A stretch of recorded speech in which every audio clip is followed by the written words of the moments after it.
একই প্রতিষ্ঠানে চাকরি করি, একই চাকরিতে দুর্নীতি কিভাবে? এটা আমাদের কিছু সংখ্যক বেতন পেয়েছে, আমরা বেতন পাইনি। 9 মাস যাবৎ কোনো বেতন ভাতা দেওয়া হয়নি এবং আমাদেরকে ট্রাস্টে ন্যস্তকরণের যে প্রক্রিয়া সেটাও সম্পন্ন করা হয়নি।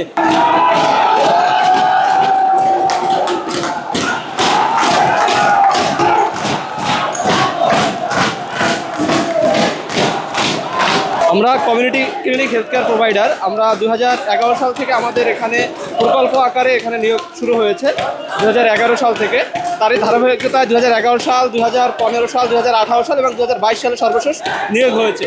আমরা 2022 সালে নিয়োগপ্রাপ্ত 708 জন সিএসসিপি এবং গিয়ে সিবিএসসিতে আমাদের হেড অফিসের 11 জন কর্মী। আর 18 সাল পূর্ব পর্যন্ত 13,289 জন এখানে নিয়োগ হয়েছে। আমাদের 2018 সালে ট্রাস্ট আইন পাশ হয়েছে, মহান জাতীয় সংসদের ট্রাস্ট আইন পাশ হয়েছে। সেখানে 24-এর ধারায় সুস্পষ্টভাবে আইনে উল্লেখ রয়েছে যে আমাদেরকে এখানে স্বয়ংক্রিয়ভাবে অর্থাৎ ট্রাস্টের সকল কর্মকর্তা কর্মচারীগণ এবং এখানে সকল অস্থাবর সম্পত্তি স্বয়ংক্রিয়ভাবে ট্রাস্টে ন্যস্ত হবে। তারই ধারাবাহিকতায় আমাদের স্কেল বেটিং থেকে শুরু করে আমাদের ট্রাস্ট একটি সংবিধিবদ্ধ প্রতিষ্ঠান। এখানে সরকারি সকল প্রসিডিউর মেনটেন করে আমাদের স্কেল বেটিং হয়েছে, পজ সিজন হয়েছে, সচিব কমিটির মিটিং হয়েছে।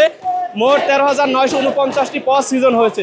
তার ধারাবাহিকতায় এখানে 13,289 জনকে 15ই ডিসেম্বর 2024 আমাদের ট্রাস্টি বোর্ডের ব্যবস্থাপনা পরিচালক একটি চিঠির আহ্বান করেন, যেখানে আমাদেরকে যোগদান করার জন্য আহ্বান করা হয়। আমরা সবাই যথাযথ কর্তৃপক্ষের মাধ্যমে এখানে যোগদানপত্র প্রেরণ করি।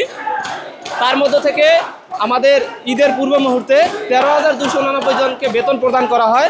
আমরা 2022 সালে যে নিয়োগপ্রাপ্ত 708 জন তাদেরকে 9 মাস যাবৎ কোনো বেতন ভাতা দেওয়া হয়নি এবং আমাদেরকে ট্রাস্টে ন্যস্তকরণের যে প্রক্রিয়া সেটাও সম্পন্ন করা হয়নি।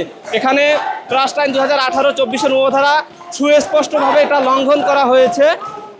সেই আইনকে তোয়াক্কা না করে আমাদেরকে নতুন প্রকল্প অর্থাৎ ডিপিপি প্রকল্প, সরকার যে সকল ওপিকে অর্থাৎ তারা একটা এক্সিট প্ল্যান করতে চাচ্ছে যে ডিপিপি প্রকল্পের মাধ্যমে আমাদেরকে এক্সিট করার যে বিষয়টা, আমরা বলতে চাচ্ছি আমাদের তো এখানে পজ সিজন রয়েছে, আমাদের সকল কিছু রয়েছে, আইনি বৈধতা রয়েছে, তাহলে আমাদেরকে এখানে স্থায়ী না করে আমাদেরকে কেন প্রকল্পে যেতে হবে? সরকারের এই মহৎ উদ্যোগ হচ্ছে আমাদেরকে যাতে রাজস্ব খাতে বা আমাদের ইকোনমিতে স্থায়ীকরণের একটা এক্সিট প্ল্যান হিসেবে ডিপিপি দাঁড় করাতে চাচ্ছে। তাহলে আমাদেরকে আমাদের অবস্থান থাকা সত্ত্বেও, আইনি বৈধতা থাকা সত্ত্বেও, শূন্য পদ থাকা সত্ত্বেও আমাদেরকে এখানে ন্যস্ত না করে কিসের বলে আমাদের ডিপিপির দিকে এখানে ধাবিত করছে, আমাদের জীবনকে ঝুঁকির মুখে ফেলে দিচ্ছে। দীর্ঘ 9 মাস বেতন ভাতা বিমুখ আমরা। ঈদের এই কিছুদিন ঈদ গিয়েছে, আমাদের ঈদের সময় আমরা একই প্রতিষ্ঠানে চাকরি করি, একই চাকরিতে দুর্নীতি কিভাবে? এটা আমাদের কিছু সংখ্যক বেতন পেয়েছে, আমরা বেতন পাইনি। এখানে সহানুভূতি চাচ্ছি না, আমরা আমাদের আইনের যথাযথ বাস্তবায়ন চাচ্ছি।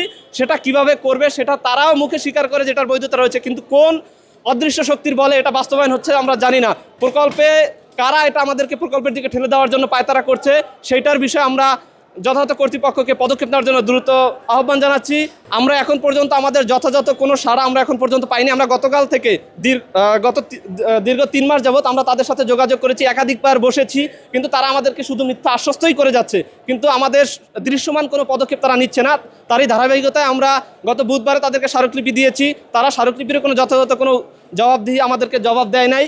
এরপরে আমরা গতকাল থেকে এখানে অবস্থান করতে বাধ্য হয়েছি। আমরা এখন সেবা ছেড়ে রাজপথে চলে এসেছি শুধুমাত্র আমাদের জীবনকে সংকট থেকে উত্তরণের জন্য, আমাদের যৌক্তিক দাবি দেওয়া আদায়ের জন্য। আমাদের ট্রাস্টের যে এখানে অভিভাবক রয়েছেন, ব্যবস্থাপনা পরিচালক মহোদয়, আমরা গতকাল থেকে যে এখানে অবস্থান করেছি তার সাথে যোগাযোগ করার চেষ্টা করেছি।